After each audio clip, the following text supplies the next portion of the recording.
1 जनवरी 2023 से ब्रह्मास्त्र सीरीज ला रहे हैं एमपी जीके की, जिसमें जो कि ऑब्जेक्टिव सीरीज में आपके एमपी जीके ही सारा कवर हो जाएगा।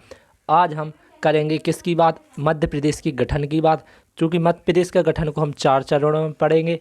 फर्स्ट चरण होगा, प्रथम चरण होगा आपका आज़ादी के पूर्व का मध्य प्रदेश। चूँकि आज क्या है, 1 जनवरी है 2023 है, इसलिए आपको हैप्पी न्यू ईयर एडवांस में सभी को, फैमिली मेम्बर एवं सभी दोस्त यारों को। ठीक है, जय हिंद। अब करेंगे अपना फर्स्ट क्वेश्चन। फर्स्ट क्वेश्चन है आपका कि सन 1740 में मराठाओं ने किसे गोंडवाना छीन लिया था। मतलब कि सन 1740 में है ना, आपका जो मराठाओं ने किससे गोंडवाना छीन लिया था। तो जो गोंडवाना क्षेत्र था उस पर 1740 से पहले किसका शासन था? तो किसका शासन था? गोंडों का। किसका? गोंडों का। उस गोंडों से किसने? मराठाओं ने कब? 1740 में। वर्ष 1740 में मराठाओं ने गोंडों से किसको छीन लिया था? गोंडवाना क्षेत्र। किससे छीन लिया था? गोंडों से। किससे? गोंडों से। ठीक है ना। यदि क्लियर हो लगे, सीरीज अच्छी लगे तो चैनल को लाइक शेयर एंड सब्सक्राइब जरूर करना। कैसे करना? लाइक शेयर एवं सब्सक्राइब। जय हिंद। अगला क्वेश्चन देखें आपका अगला क्वेश्चन है आपका कि सन 1740 में मराठाओं के पेशवा यानी प्रधानमंत्री थे। जो 1740 में है ना, क्या? मराठाओं के पेशवा यानी प्रधानमंत्री। 1740 में मराठाओं के पेशवा या प्रधानमंत्री थे। कौन थे? राघोजी प्रथम। इन्हीं ने क्या किया था? इन्हीं ने किन पर? गोंडों पर क्या किया था? आक्रमण किया था। और किसको? गोंडवाना क्षेत्र को जीत लिया था। तो 1740 में मराठाओं के पेशवा कौन थे? राघोजी प्रथम। कौन थे? राघोजी प्रथम, जो कि प्रथम थे। राघोजी द्वितीय नहीं थे, ना राघोजी तृतीय नहीं थे। राघोजी कौन थे? प्रथम थे। कब थे? 1740 में थे। क्या थे? मराठाओं के पेशवा यानी प्रधानमंत्री। कौन थे?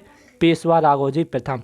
आपका अगला क्वेश्चन है थर्ड नंबर का क्वेश्चन देखें आप। थर्ड नंबर का क्वेश्चन है आपका, 1 मिनट। थर्ड नंबर का क्वेश्चन सन 1740 से सन 1818 तक, यानी सन 1740 से सन 1818 तक गोंडवाना पर, किस पर? गोंडवाना पर किसने शासन किया? 1740 से पहले किसका था? सन 1740 तक किसका था? तो था गोंडों का। किसका? गोंडों का। अब जब 1740 में पेशवा राघोजी प्रथम ने, जो कि क्या थे? मराठा शासक थे, पेशवा राघोजी प्रथम, उन्होंने गोंडवंश को जीत लिया। जब गोंडवंश को जीत लिया तो उन्होंने, किसने? मराठाओं ने फिर गोंडवंश पर कितने साल शासन किया? तो कितने साल किया और कब तक किया? तो सन 1740 से सन 1818 तक गोंडवाना पर किसने शासन किया? मराठाओं ने। क्योंकि मराठाओं ने गोंडों से छीन लिया था। किसको? गोंडवाना को। कब छीन लिया था? 1740 में। ठीक है। अगला क्वेश्चन है आपका फोर्थ नंबर का क्वेश्चन देखें आप। सन 1818 में कौन सा युद्ध हुआ? सबसे पहले क्या हुआ था आपका? 1740 में गोंडों के पास था गोंडवाना, जिससे मराठाओं को बुरा लगा था। तो युद्ध हुआ। युद्ध के बाद 1740 में मराठाओं ने किसी गोंडवंश को जीत लिया। गोंडवंश को जीतने के बाद 1740 से सन 1818 तक किस पर? गोंडवंश पर किसने शासन किया? मराठाओं ने किया। अब क्या हुआ? बात आई 1818 के अंतिम दशक, ठीक है ना, होगा दिसंबर या नवंबर इस महीने में, ठीक है ना। अंतिम दशक में 1818 के अंतिम दशक में कौन सा युद्ध हुआ? तो हुआ था अपना आंग्ल मराठा युद्ध। कौन सा युद्ध हुआ? आंग्ल मराठा युद्ध। कौन सा? आंग्ल मराठा युद्ध। तृतीय नहीं है, तृतीय आंग्ल मराठा युद्ध या थर्ड आंग्ल मराठा युद्ध। कौन सा? तृतीय आंग्ल मराठा युद्ध। जो तृतीय आंग्ल मराठा युद्ध हुआ, आंग्ल का अर्थ क्या होता है? अंग्रेज। मराठा का अर्थ होता है मराठा, यानी अंग्रेज और मराठाओं के बीच हुआ। इस युद्ध में क्या हुआ? इस युद्ध का परिणाम यह हुआ कि इसमें अंग्रेजों की जीत हुई और मराठाओं की हार हुई। ठीक है ना। जो इस युद्ध के समय जो मराठाओं के पेशवा कौन थे? तो मराठाओं के पेशवा थे कौन? मराठाओं के पेशवा थे अप्पाजी भोसले। पेशवे समझे तो प्रधानमंत्री कौन थे? अप्पाजी भोसले थे। किसके थे? मराठाओं के। ठीक है ना। आपका सन 1818 में कौन सा युद्ध हुआ? तो कौन सा हुआ? तृतीय आंग्ल मराठा युद्ध। किन किन के बीच? अंग्रेजों और मराठाओं के बीच। अब क्वेश्चन नंबर कौन सा देखें, फिफ्थ देखें।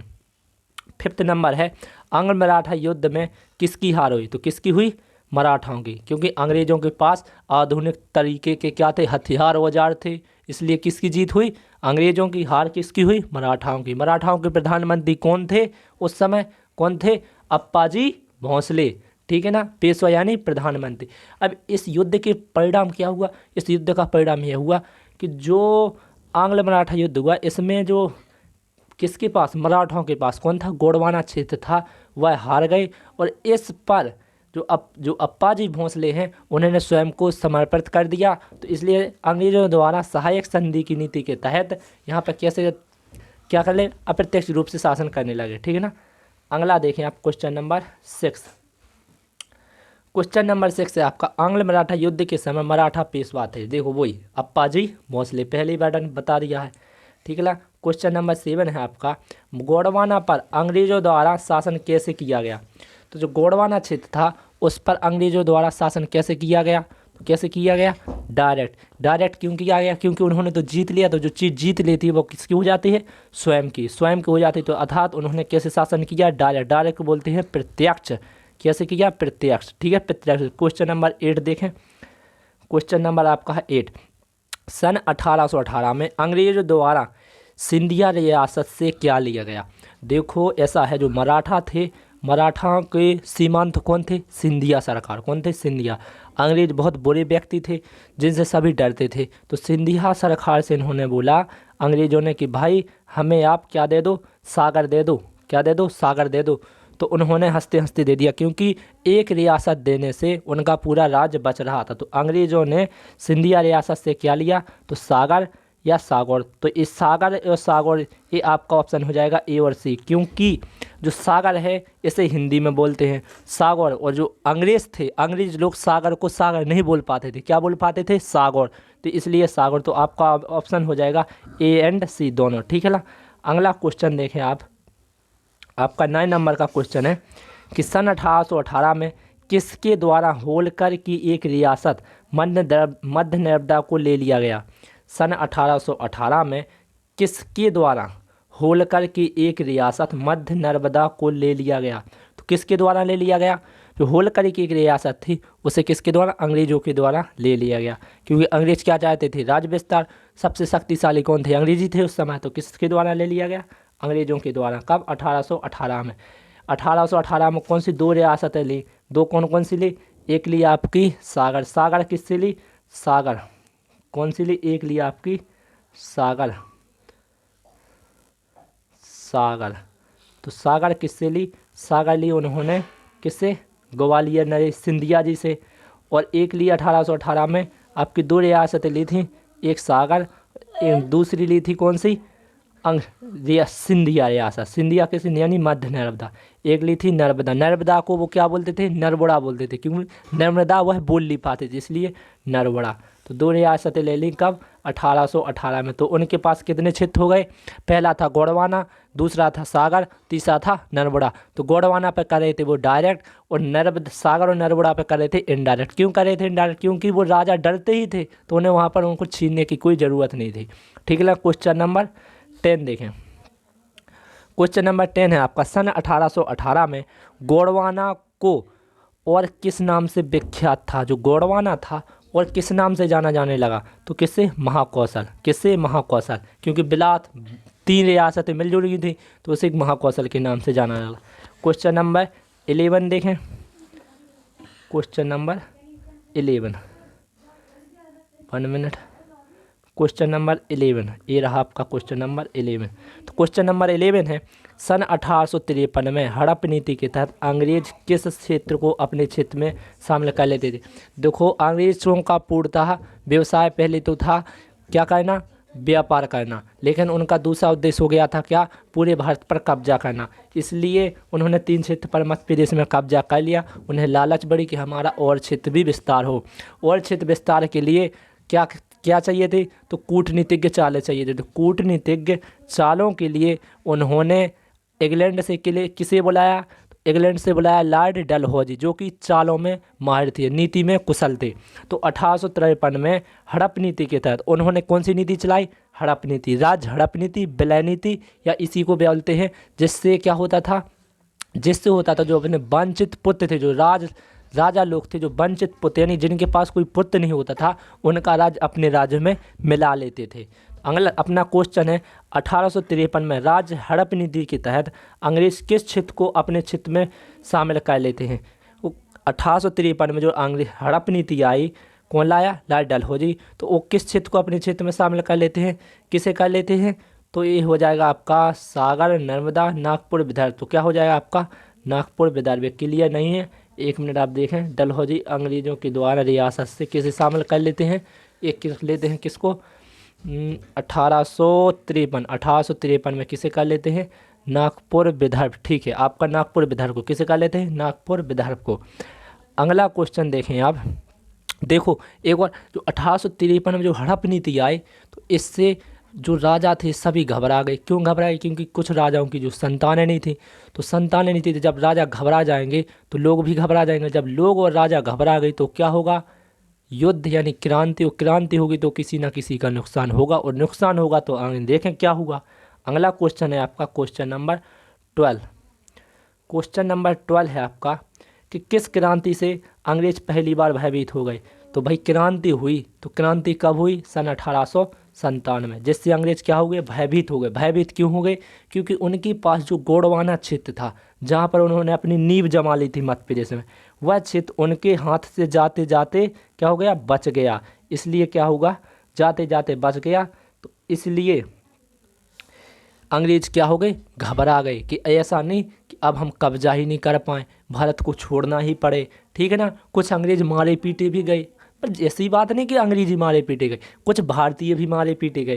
क्वेश्चन नंबर अपना देखें 12 के बाद है 13। कौन सा? 13।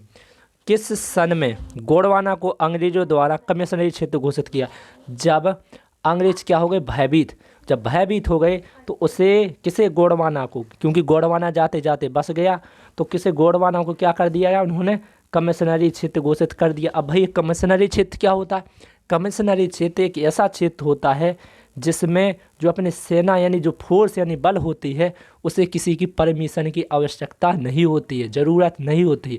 वो स्वयं क्या ले सकता है? स्वयं ही अपने अनुसार आदेश ले सकते हैं, या जो दंडवत प्रक्रिया होती है वो कर सकते हैं।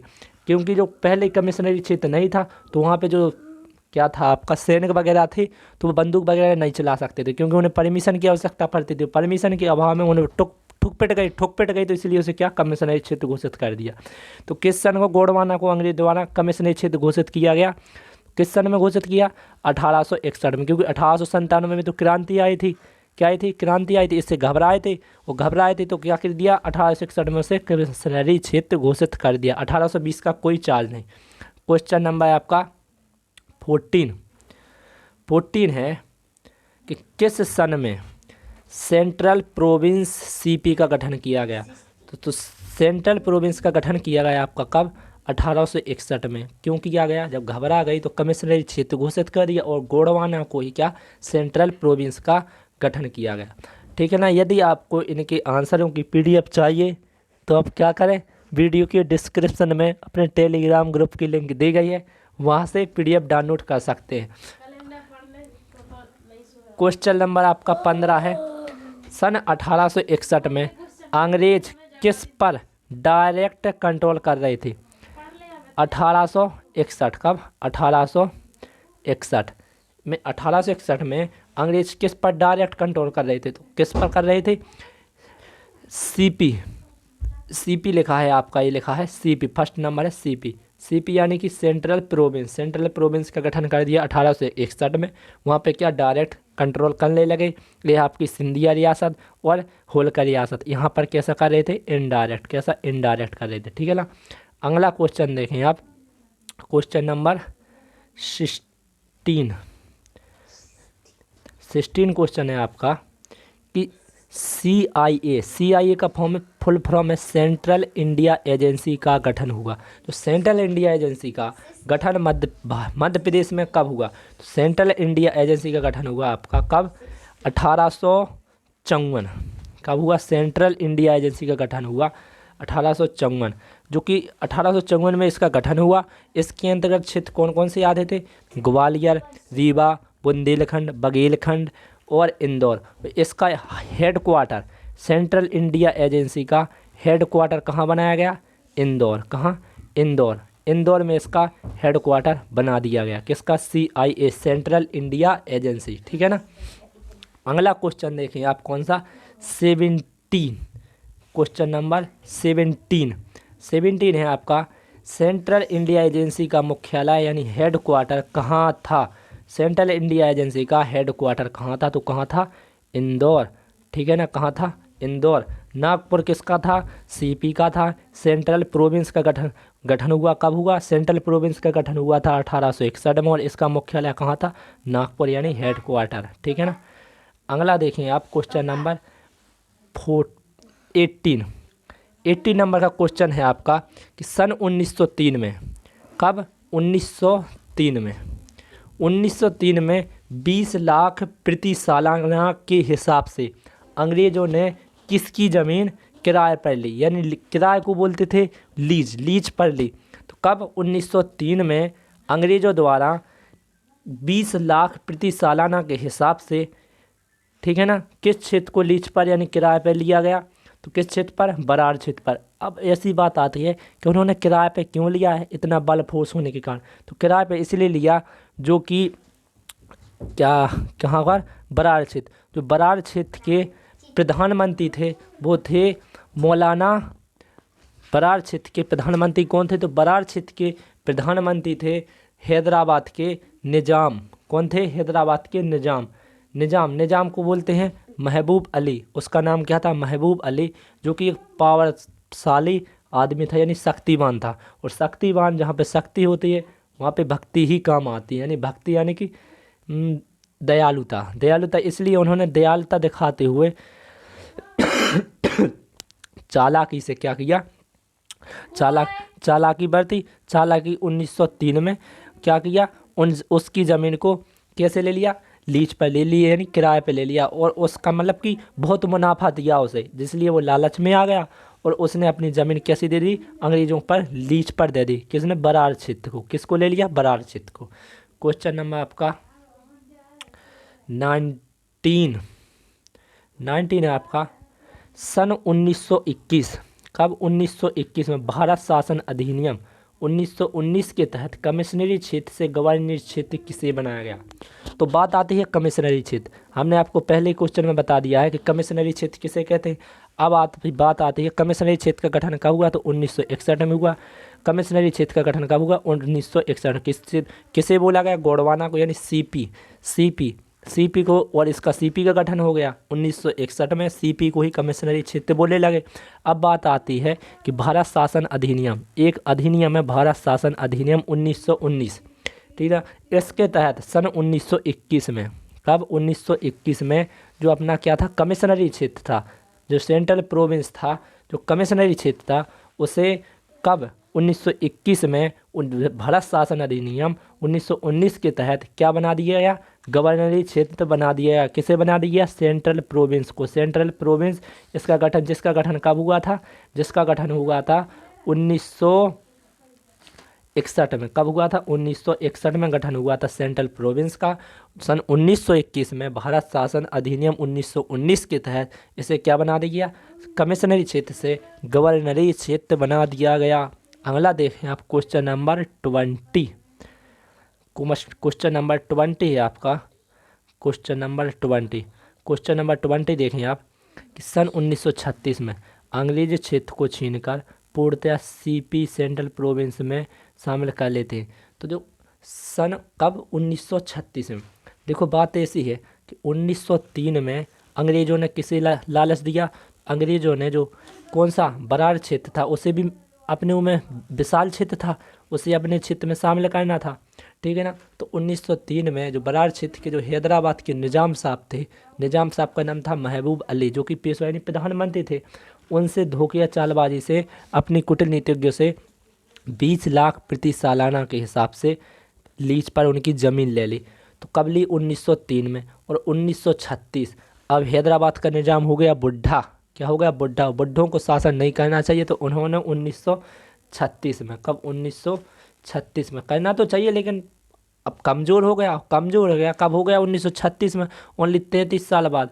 मतलब कि उस समय होगा वो 33 साल का, 33 साल बाद यानी 60 65 70 75 साल का हो जाएगा, तो उसका वो कमज़ोर हो जाएगा। जब कमज़ोर हो गया तो अंग्रेज़ों ने अपनी उनसे चालों को चला और सीपी सेंट्रल प्रोविंस में किसे शामिल कर दिया? तो 1936 में किस किस क्षेत्र को? तो वो बरार क्षेत्र है, बरार क्षेत्र को छीना। किससे छीन लिया? हैदराबाद के निज़ाम से, ठीक है ना। बरार क्षेत्र को छीनकर सीपी सेंट्रल प्रोविंस में शामिल कर दिया। अब जब सेंट्रल प्रोविंस में शामिल कर दिया तो इसका नाम भी चेंज हो जाएगा। नाम क्या चेंज हो गया? नाम चेंज हो गया आपका क्या? जब बरार क्षेत्र को सीपी में जोड़ दिया तो इसका नाम क्या हो गया? इसका नाम हो गया सीपी एंड बरार। क्या हो गया? क्या हो गया? सीपी। क्या हो गया आपका? इसका नाम हो गया आपका, नाम कर दिया गया, इसका नाम कर गया हो गया सीपी एंड बरार। कब बोले लगे इसे? कब बोले लगे? 1936 में। कब बोले लगे? 1936 में। क्योंकि जो 1961 में आपकी सीपी यानी सेंट्रल प्रोविंस की स्थापना हो गई। अब आती है बात बरार की। तो बरार को क्या किया अंग्रेज़ों से? अंग्रेज़ों को उस पर कब्जा करना था। कब्जा करने के उद्देश्य से 1903 में उन्होंने किसे? जो हैदराबाद के निज़ाम है उसे दाना डाल दिया। दाना कैसे डाल दिया? दाना डाल दिया इस तरीके से कि वो अपनी नीतियों में फंस जाए। तो उन्होंने जो 20 लाख प्रति सालाना के हिसाब से उनकी ज़मीन लीज पर ले ली। लीज को बोलते हैं किराए। कैसे ले ली? किराए पर ले ली। किराए पर जब ले ली तो अब बात आई यहाँ पर। किराए पर लेने के बाद क्या हुआ? तो 1936 में यानी कि 33 साल बाद जो हैदराबाद का निज़ाम है वो हो गया कैसा? कमज़ोर, बुढ़ा। तो उन्होंने उसे मारा पीटा और भगा दिया। और भगाने के बाद क्या किया? उसको छीन लिया। और छीनने के बाद क्या किया कि सीपी में मिला दिया। और सीपी में मिलाने के बाद इसको पूरा पढ़ा गया सेंट्रल प्रोविंस एंड बरार। अगला क्वेश्चन देखें आप, क्वेश्चन नंबर 21। ये है क्वेश्चन आपका 21। सेंट्रल प्रोविंस एवं बरार का मुख्यालय कहाँ बनाया गया? तो सेंट्रल प्रोविंस एंड बरार यानी कि जो उन्होंने बरार क्षेत्र को छीन लिया 1936 में, इसको जब जोड़कर सीपी एंड बरार का निर्माण हो गया तो इसका मुख्यालय कहाँ बनाया गया? तो कहाँ बनाया गया इसका मुख्यालय? जहाँ पर किसका था? Central province. सेंट्रल प्रोविंस का हाई क्वार्टर कहाँ पर था? हेड क्वार्टर कहाँ पर था? हेड क्वार्टर था इंदौर। कहाँ था? इंदौर। इंदौर में किसका मुख्यालय था? सीपी का। तो वहीं पर किसका कर दिया गया? सेंट्रल प्रोविंस एवं बरार कहाँ पर कर दिया गया? इंदौर में। किसका? सीपी एंड बरार का मुख्यालय कहाँ पर हो गया? इंदौर। अगला क्वेश्चन है आपका 21 है मध्य कौशल छत्तीसगढ़, मध्य नर्मदा, निमाड़, नागपुर, विदर्भ क्षेत्र किस क्षेत्र के अंतर्गत आने वाले क्षेत्र हैं? जो कौन कौन सा? मध्य कौशल, छत्तीसगढ़, मध्य नर्मदा, निमाड़, नागपुर, विदर्भ क्षेत्र किसके अंतर्गत आने वाले क्षेत्र हैं? सॉरी, ये मध्य कौशल नहीं है, ये टाइप कंप्यूटर में टाइप गलत हो गया। मध्य कौशल महाकौशल है। महाकौशल किसे बोलते हैं? जबलपुर। तो जबलपुर, छत्तीसगढ़, मध्य नर्मदा को नरबड़ा, निमाड़, नागपुर, विदर्भ क्षेत्र को किसके अंतर्गत आने वाले क्षेत्र हैं? तो ये क्षेत्र है किसके अंतर्गत? Central India agency. किसके अंतर्गत? सेंट्रल इंडिया एजेंसी नहीं है, ये क्षेत्र है सीपी एंड बरार के अंतर्गत। सीपी एंड बरार के अंतर्गत जब इसका किसका निर्माण हुआ? 1936 में सीपी एंड बरार का निर्माण हो गया। अब बात आती है इसके अंतर्गत कौन कौन क्षेत्र थे? तो इसके अंतर्गत क्षेत्र मध्य को महाकौशल, छत्तीसगढ़, मध्य नर्मदा, निमाड़, नागपुर, विदर्भ क्षेत्र, ठीक है। इसके अंतर्गत आते थे किसके अंतर्गत? सीपी एंड बरार के अंतर्गत, ठीक है ना। सेंट्रल इंडिया एजेंसी के अंतर्गत आते थे, आप लिख लेना। सेंट्रल इंडिया एजेंसी के अंतर्गत आते थे ग्वालियर, रीवा, बुंदेलखंड, बघेलखंड और इंदौर, ठीक है ना। CIA यानी सेंट्रल इंडिया एजेंसी का इसका मुख्यालय कहाँ बना दिया? हेड क्वार्टर बना दिया गया इंदौर, ठीक है। और सीपी एंड बरार का हेड क्वार्टर बना दिया गया कहाँ बना दिया? सीपी एंड बरार का हेड क्वार्टर बना दिया इंदौर, क्योंकि जो सीपी का हेडक्वार्टर कहाँ था, इंदौर था, इसलिए सीपी एंड बरार का हेडक्वार्टर भी कहाँ बना दिएगा, इंदौर। ठीक है, यदि सीरीज अच्छी लगी हो तो देखो आपका 1947 कब का, आपका 1900 आपका हो गया इस सीरीज में आपका 1947 से 1947 से पूर्व, कब का, 1947 से पूर्व का एमपी हो गया इसमें, इस वाली सीरीज में, यानी इस वाले लेक्चर में। अब आएगी बात 1947 से पूर्व, यानी कि आज़ादी से पूर्व का मध्य प्रदेश हो गया आपके ओनली 22 ऑब्जेक्ट में। यदि सीरीज अच्छी लगी हो तो प्लीज़ लाइक करें, शेयर करें, सब्सक्राइब करें, और यदि ज़्यादा से ज़्यादा हो सके तो शेयर भी करें। ठीक है ना। जय हिंद, जय भारत। आपके लिए ऐसी नई सीरीज़ लाएंगे, नया वीडियो लाएंगे जो कि 1947 से बाद यानी आज़ादी के बाद का मध्य प्रदेश होगा। ठीक है, जय हिंद, जय भारत।